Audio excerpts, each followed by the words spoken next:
Hi there, Loy Machedo speaking to you from loymachedo.com. Who's Loy Machedo? Think Personal Branding. Okay, I'm going to share with you a real incident that took place with a friend of mine. Okay, I've known this gentleman for quite some time.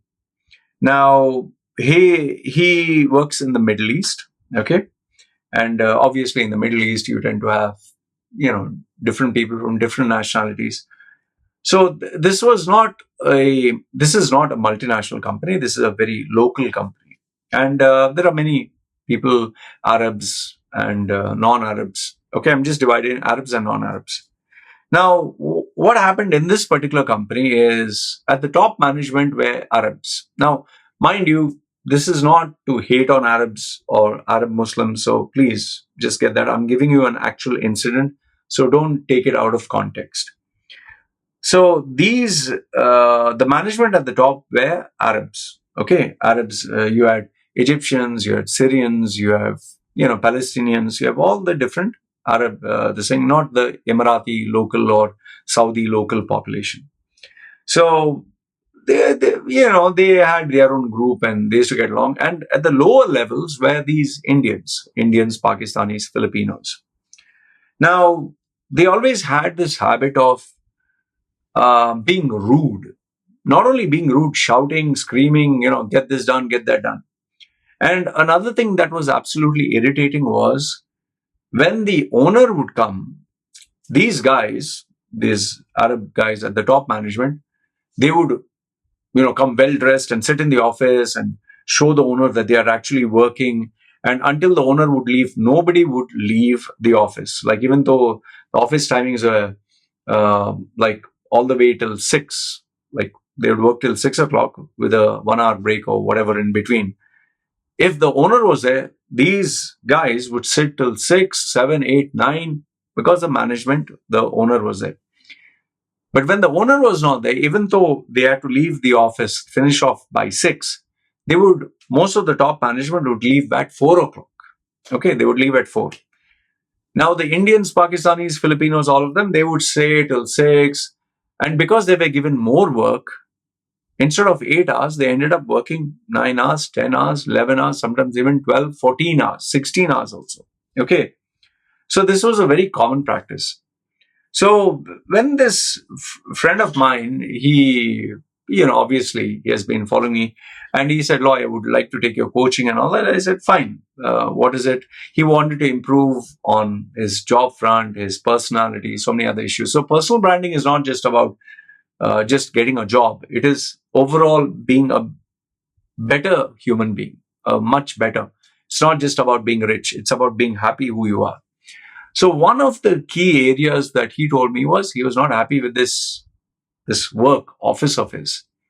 And the problem in the office was everyone knew, but nobody could address it. Like these top management guys, they would only work till 4, although they were supposed to work till 6. And they would come late and they would go early. And their work, they would make these lower level guys, the Indians, Pakistan, Filipinos, do all the work. And the lower level guys, where they're supposed to work, let's say until from morning, say 8 until 6 with a break in between, they would not be able to take their complete break, continue working till 6, and then they were not allowed to leave at 6. They were expected to work till 9 or 10 or whatever. So this friend of mine, when he started the coaching, I told him, what is written in your contract? So he said, it is from 8 or 9, whatever, till 6. That's it. So I said, okay, do they pay you more? He said, no, that's what my timing is, 5 days a week. So I said, I want you to stick to your contract and work from 8 or 9, whatever time, till 6 and 5 days a week. And lo and behold, initially he was afraid and, he was like, oh, sheesh, what do I do? But finally he took the courage and he started to work, 8, and he would leave at 6. The other colleagues were like, hey, sheesh, you're leaving, man. So yeah, I've done my work. I was not here to chit chat and waste time and all that. Okay. Very soon, obviously, the top management, this gang of guys, they came to know. And obviously one of them, now I do not know whether it was an Egyptian guy, a Palestinian guy, a Syrian guy, and I don't want to identify any of them in particular, but they called him and they said, hero, so what? You become big man? So he said, yes. What is it specifically? So he said, you are going, you're not doing work, you're leaving early. And he said, no, I finish my work. As per time, I leave. Saying, what leave? So he let them know that this is his contract and this is the time he has to leave. And then they told him, but work doesn't finish. He's saying, yes, work will never finish. And, we kind of trained for all this. So he said, work never finishes. Work will never finish. That doesn't mean we sit in the office the whole day. So what shocked them was before this guy used to keep quiet. But now he was actually talking. And yeah, it's because of training, obviously. It didn't happen overnight. It happened over the period of a few months. Okay. So he said, work never finishes. That doesn't mean that we don't go home. So he's saying, I do my work and finish, and that's it. Now, he never pointed anything at them.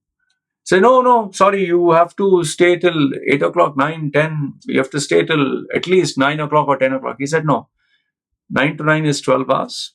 I cannot come. This is, and also you're going, not coming on, the other off days. That was before, it was Thursday, Friday. Friday, Thursday. They had Thursday half day and Friday off. Now they transferred to a Saturday half day, Sunday off. Okay. So Saturday also, these guys were supposed to come, even though they were finally given like 2 days off. They would come on Saturday also, they would come on Sunday also. Imagine, they would come 7 days a week to work and sometimes 12 to 14 hours. So he said, no, I'm not going to come on those 2 off days because as per my contract, 5 days a week. No. You have to come. What you not come? They're saying, you want cancel? We cancel? He said, okay. If you have to cancel, you cancel. That came as a shock. When he said, when he stood his ground and he told them, you want to cancel, you can cancel. That was a major shocker for them. They were like, and lo and behold, well, obviously, what do you do? How do you handle this? So obviously, those guys, they were shocked and they thought this guy would be afraid. So they informed the bigger boss. Now, the bigger boss, same Arab, same like them. They are all a big gang of, I don't know, friends or whatever.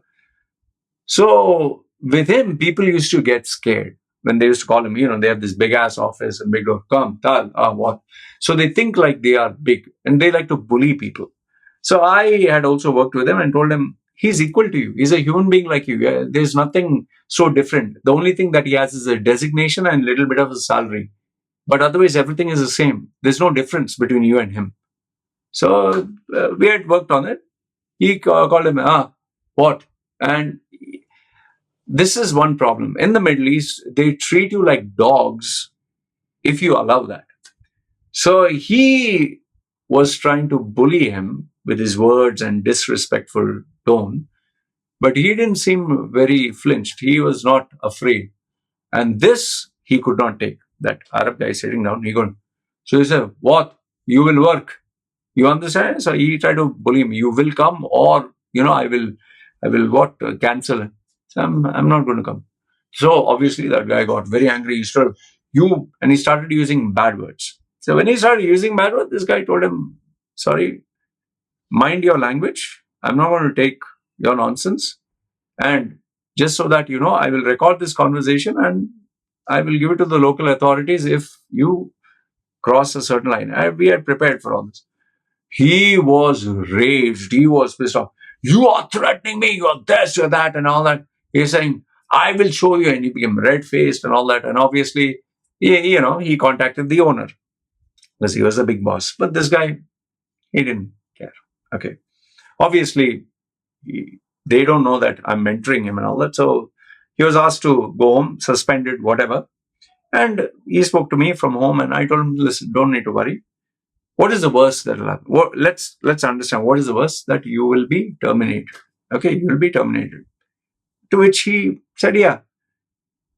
But what I told him is, it's better to work somewhere where you'll be respected, where you'll be treated like human, rather than being treated like a dog. That's number one. Don't accept being treated with racism. That's the first thing I told him. The second thing is you need respect. You need respect. Without respect, it's not worth. Okay, and you have hands, you have legs, you have eyes, you have a brain, you're smart. Why do you have to take shit? So it took a little, see, because courage, it's very easy for people who are watching this video and say, hey man, you should stand up for yourself. It's not that easy sometimes. We might, and especially if you're not in that person's shoes, we do not know. There are so many people who are taking shit, who are suffering. They may have problems back home, family, children, financial, this thing. Not everyone can stand up and fight the world, So, but in this guy's case, it was not like he was desperate. He was just afraid. Because nobody had maybe mentored him or taught him to stand up for himself, and he was taking all this shit. So finally, he knew that, okay, the last thing, he would just lose his job. Okay. So he was told he is suspended, and 3-4 days, I was busy preparing him with his resume and all things, because obviously we prepared if in case he loses his job, worst case scenario. Okay. Finally, he got called, and the big boss is the Marathi educated guy and all that, and he called him, where other people were shivering in front of him and well behaved, and they put lots of false allegation.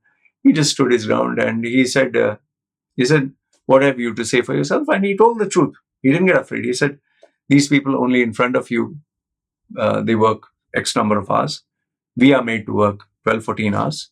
And I'm not going to be taken advantage of. My contract says this. I will do this. I'm not asking for any favors. At the same time, I'm not asking for anything out of the way. I'm just saying what I've signed on the contract is what I will do. And I'm not here to chat and all that. I finish my work and I go. If there's something emergency, I might sit for a few hours, but I'm not going to make it like a norm, 6 or 7 days a week and 12 to 14 hours. No, that's not what I signed up for. If you want me to work for those number of hours, you have to give me a new contract and more money with more responsibility. Basically I trained him what to say. Obviously, the Emirati big guy, he knew what you're saying is right because he's educated. But now the problem is if he stands up for him, then he'll have the entire Indians, Pakistanis, Filipinos, all will rise up. And I was very aware of that. And obviously, he can't go against his managers or the senior guys because that is a team he has formed over the years. So obviously, unfortunately, he didn't have a choice. And he told him, okay, fine, then you'll have to resign. I'll have to terminate you. And the only silver lining to all this is that he didn't put a ban or anything on him. He gave him his salary, and he gave him a little bit of flexibility where the visa is not cancelled. He can get another job. So Emirati was happy. The bunch of these top management Arab guys, they were pissed off, but they were happy. Finally, he put you in place. But to the Indians, Pakistan, all that, he was a kind of a role model, kind of an inspiration. Wow, you stood up for these guys. Man, you really have guts. See, overall, what I want to tell you is this is not a remote incident. There are quite a number of such incidents that are taking place where people are made to work for hours and hours and they're not being financially compensated. It's a very common phenomenon in the Middle East. Saudi, Bahrain, Oman, not Oman. I have not heard much about Oman, but Qatar, UAE, I've heard many stories like this. And in some cases, people don't even get paid salaries on time. And then they're afraid to ask. And this is a very common phenomenon in many places. So when people come to me for mentoring, when I do the coaching with them, I tell them, see, listen, you're not me, I'm not you.